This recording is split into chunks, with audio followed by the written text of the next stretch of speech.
Fridge খুললে আম তো সকলের বাড়িতে আছে, অতএব দুটো বের করে ভালো করে ধুয়ে ম্যাঙ্গো পাল্পটা বের করে নিই। তারপর বানিয়ে নেবো সেই ম্যাঙ্গো পাল্প দিয়ে এই ম্যাঙ্গো ডেজার্টটা।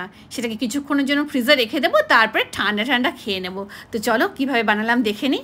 প্রথমে দুধ জাল দিতে বসিয়েছি, আর এখানে গোবিন্দভোগ চাল আমি ঘন্টাখানেক জন্য ভিজিয়ে রেখেছিলাম, সেটাকে আমি মিক্সিতে একবার ঘুরিয়ে নেবো। তারপরে দুধের মধ্যে এটাকে ছেড়ে দেবো।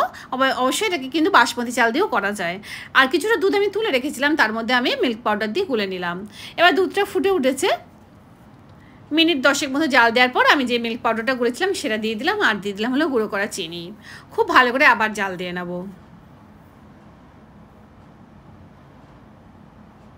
বারবার নেড়ে দেব, পাশে যে সরগুলো পড়ছে সেগুলো একসাথে মিলিয়ে দেব।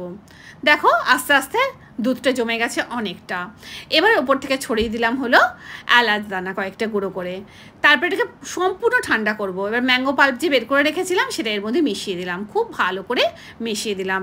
তৈরি হয়ে গেল ম্যাঙ্গো ফেনি।